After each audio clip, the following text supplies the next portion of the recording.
What's up, guys? That got the pencil here, and let's chat about My Hero Academia's writing.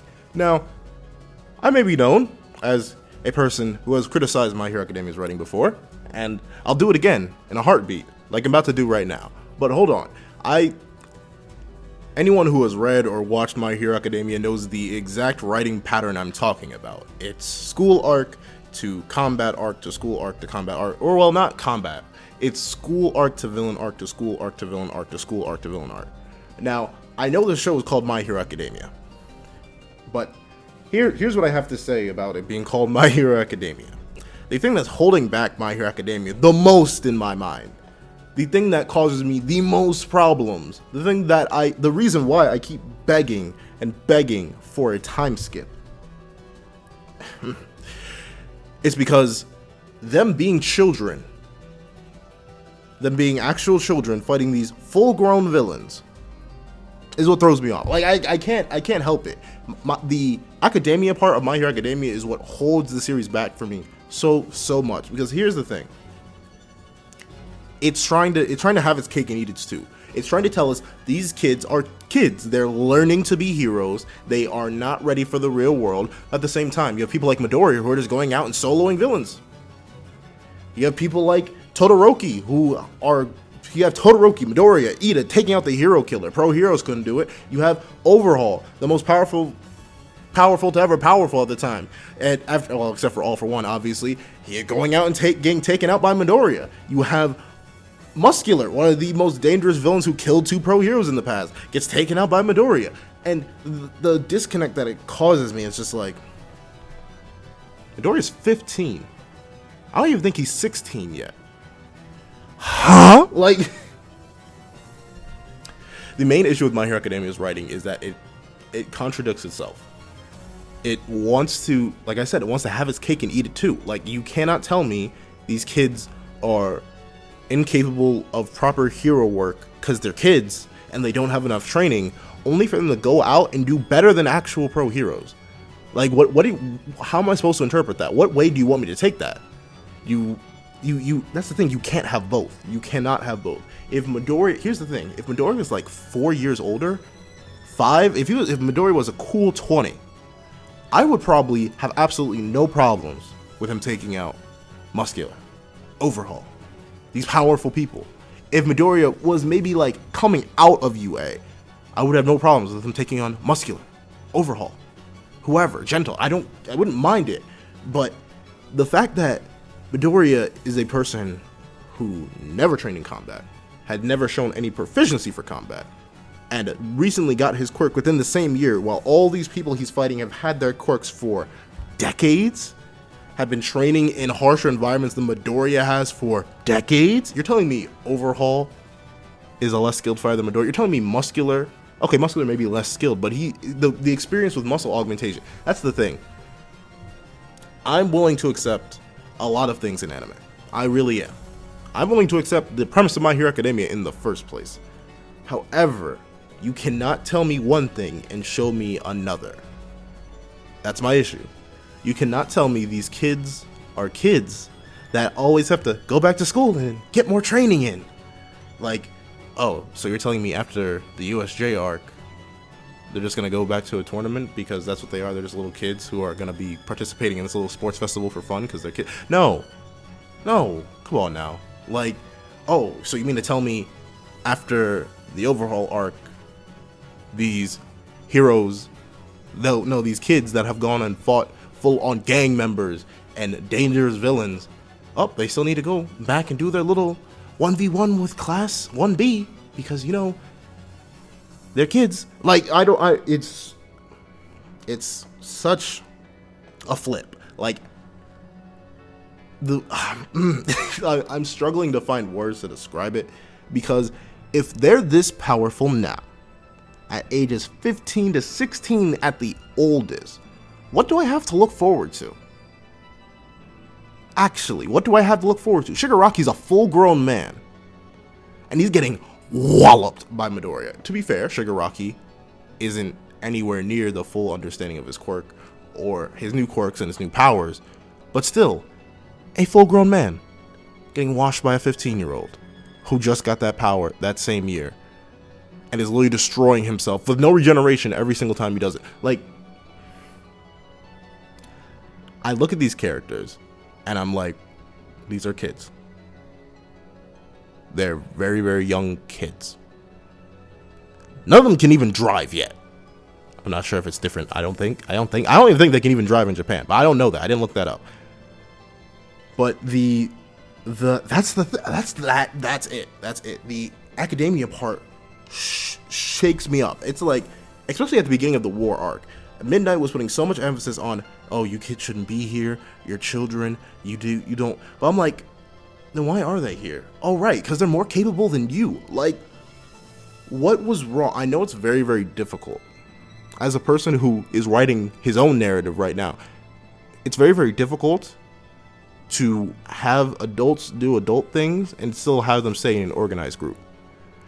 The main concession that every author makes when they're writing for a high school is the whole reason the kids are in school is just so that they could be in an organized group.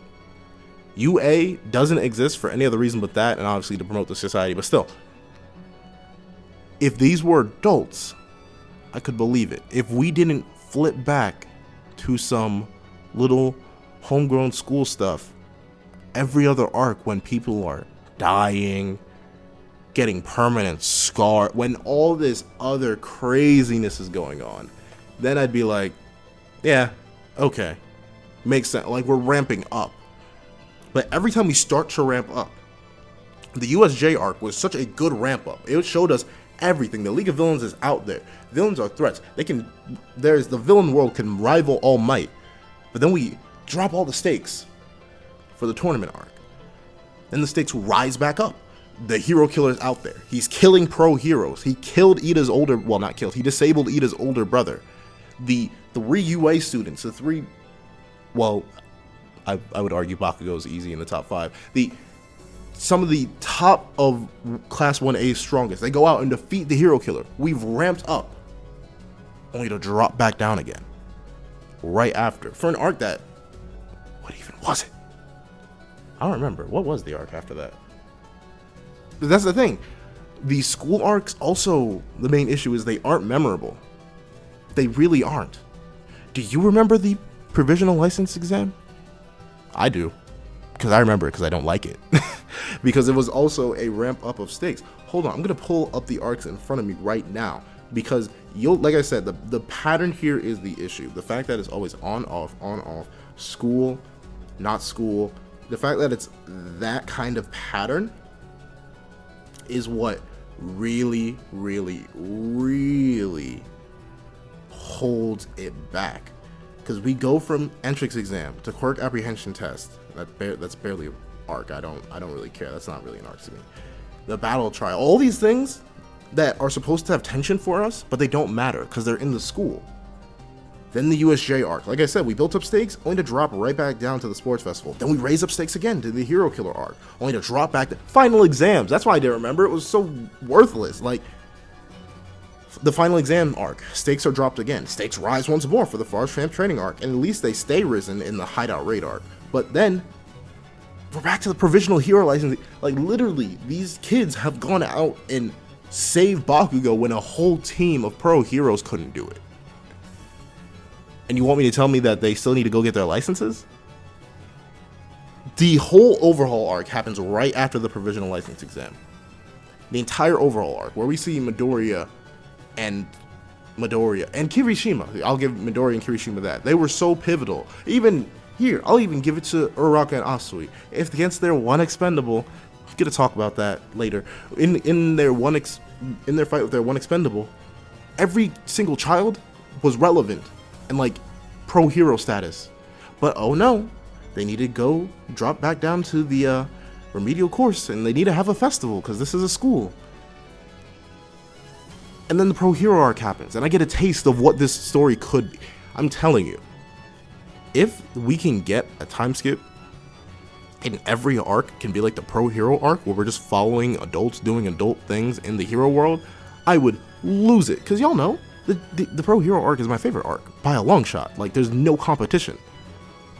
But then After the Pro Hero arc, that amazing, crazy, next level kind of battle.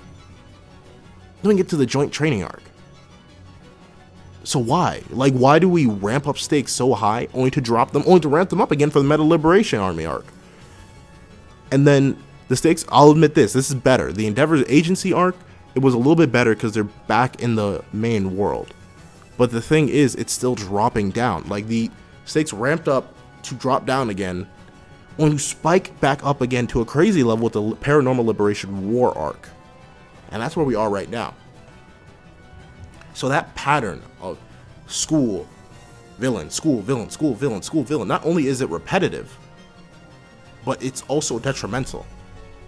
Because what you want to do in a narrative, at least from my point of view, you want to keep rising flow. Like, I don't think we've hit the climax of My Hero Academia yet.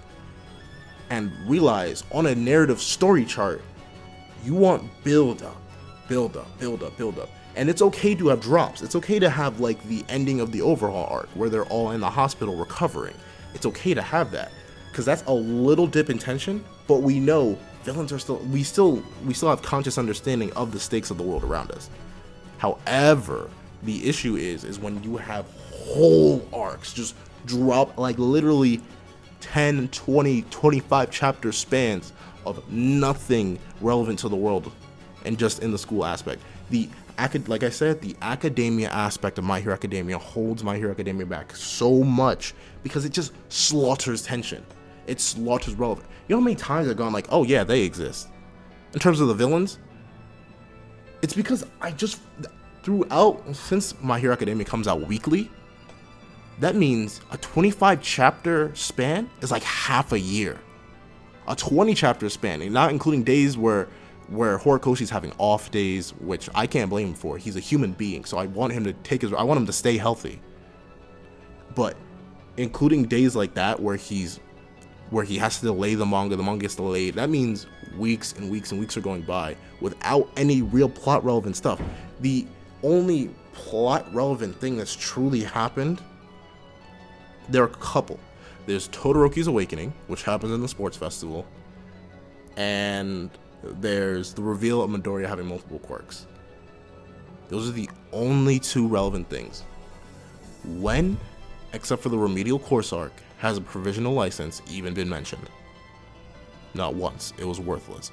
When, outside of the singular context of the sports festival, has the sports festival results been mentioned? Never. When, out of any of the joint training arc, has that been mentioned in the war arc? Not at all. So you see what I mean? The story parts that pertain solely to the academia, pertain solely to the school side of things, are a detriment. They hold this series back because it's just massive swaths of admittedly nothing. And that's not good to have in a narrative. I hate to say it. That's not good. You do not want that.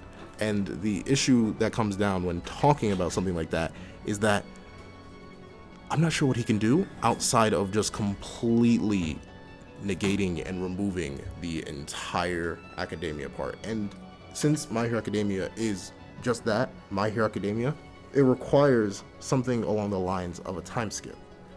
And I don't think Horikoshi wants to do that, because that's admitting to the principal conceit that part of My Hero Academia doesn't work. And if part of it doesn't work, then it kind of defeats the purpose of half the narrative. So there's one of two things Horikoshi can do. He can either time skip us out of there. He can either just completely remove us from the My Hero Academia part of the academia part of My Hero Academia through a time skip, which would be preferable, because we still got all the filler, because that's basically what the school arc stuff is for the most part, except for a few pivotal moments. It's nothing but filler. We can either do that, or just make the school arcs relevant, or like have sprinkle of school arc stuff in there. Don't make that the sole focus of like a 20 chapter arc. Don't do that. It's the matter of finding a balance between two halves, and it's very difficult to do. I'll admit, I have no idea really how Horikoshi could do something like that. because when on the topic of doing something like that, like I said, it's destroying a fundamental part of the narrative, but it's only fundamental in name. It's fundamental in aspect. UA is not a necessity for what we've been shown. If we had not been shown these kids doing pro hero level and beyond kind of work, then I wouldn't have to worry about that. But that's the thing, we have seen that. We've seen them take on big bad villains. We've seen them pick up the slack where other heroes, where pro heroes with twice their life experience, most of the heroes like Eraserhead, Midnight, Present Mike being twice the age of these younger heroes. If they were shown to be capable, if they were shown to be able to do things on their own without the students' help, and that the students were actually children that needed support and logistical help and reasoning and stuff like that, then I could give it to them. But I don't think that, I'm not sure how Horikoshi could do it, except for making every single arc like the USJ arc. But I feel like we're too late. We are too deep into the mess now. The mess of the Liberation Army, the mess of Gigantomachia. The series, see, this is going to be a long video, I can tell. This because I did all that talking about just the mess up of that specific part of the arc. Not that specific part of the arc, that specific part of the narrative. The other issue with My Hero Academia's writing is the power creep. Power creep happens in every single narrative to ever narrative. Dare I say it happens in... Does it happen in like battle outside of... Here's the thing. Even if it doesn't happen in every single narrative that's pertained around fights in some way, shape, or form has power creep. Think of your popular examples. Dragon Ball, Naruto. Why am I blanking? Seven Deadly Sins. Every single narrative that you can think of that revolves around fights has power creep. However, My Hero Academia's writing issue is that it hit the power creep way, way, way too quickly. Now, if it had power creep the heroes and the heroes alone, that'd be one thing. But it power crept everybody. Most of the students are irrelevant. Even Bakugo and Todoroki, due to the sheer power creep of the series, have become irrelevant and are now only meat shields for Midoriya. And that's not good. I think everyone knows that if you want to have a balanced narrative, you don't really want a main... Even One Punch Man knows this. And the title of the series is literally One Punch Man. The author of One Punch Man knows that, oh, yeah, we can have this really powerful hero, but we shouldn't just let them be the only solution to every possible problem presented in the narrative. That wouldn't be smart. However, I think Horikoshi didn't notice that. I think what he did was, I'm assuming he realized what I realized initially. I never mentioned it in the video because I just wasn't a YouTuber at the time. But the moment All For One was introduced, I knew him or his quirk was endgame material. Like, this is what we're building up to. Midoriya is gonna have to fight that or something like that. And I think Horikoshi realized in the way he was pacing the story that we aren't even really out of the kid's first year.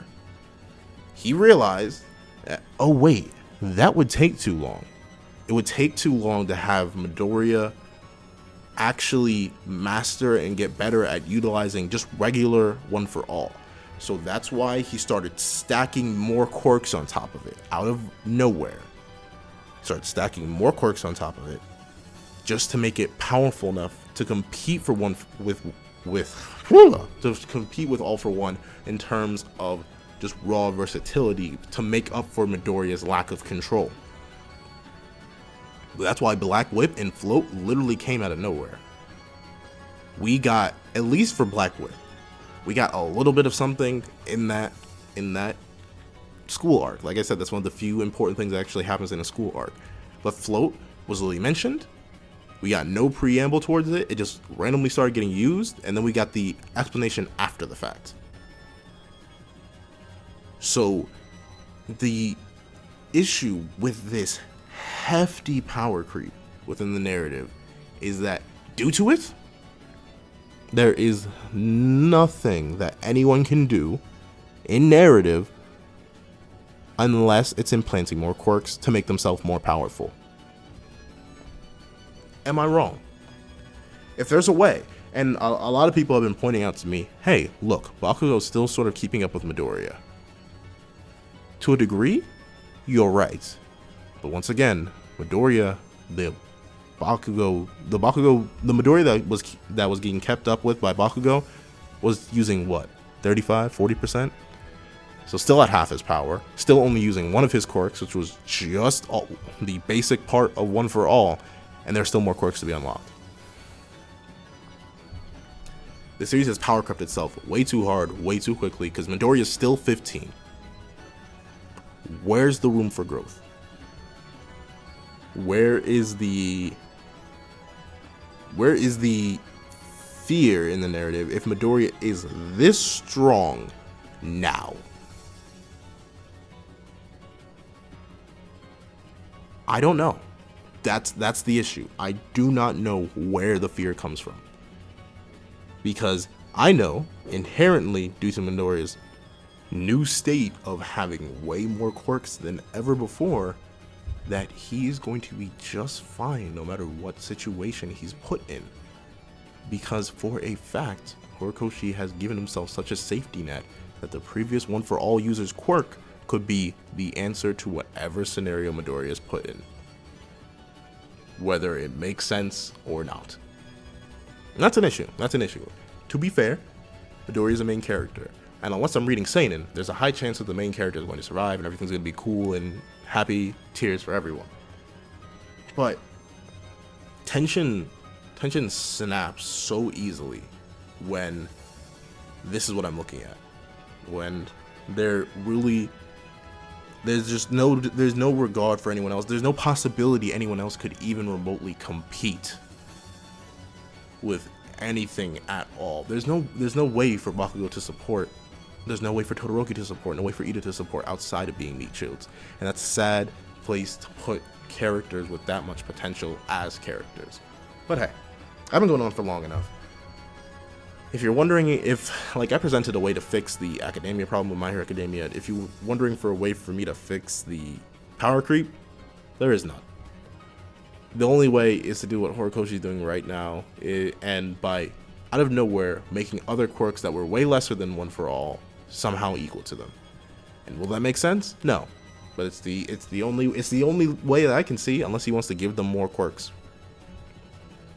It's a sad state of affairs that My Hero Academia is in writing wise, because if the arc is about to end, if the war arc is about to end because Shigaraki needs to retreat or whatever, and Gigantomachia gets stopped or stalled or whatever, then the issue will come down to the fact that we're probably going to go back to another school arc. It's probably just going to be another bit of filler. But hey, that's enough being negative. Please tell me what you guys think in the comment section down below. Do you think I'm right? Do you think I'm wrong? Do you think there's nothing wrong with My Hero Academia's writing? Do you think there are things that are more wrong with My Hero Academia's writing that I missed? Please tell me in the comment section down below. I'd love to hear your thoughts. That's what these videos are for. They're Let's Chats for a reason. I like to chat about Let's. No, I'm kidding. I like to chat about certain writing things within narratives. And I know a lot of people out there are fans of My Hero Academia. So if you want to go to bat for it, defend it in the comment section. I don't care. I want to like the series more. I hope in these videos that whenever I criticize something that I do it out of care and respect for the series. If I didn't care about the series, I wouldn't make 20-minute plus long videos about it. And I want to love the series more. So if you can defend it, please do in the comment section down below. Please remember to like, share, comment, and subscribe. And I hope you guys have a wonderful day. This is That Guy with the Pencil, writing off.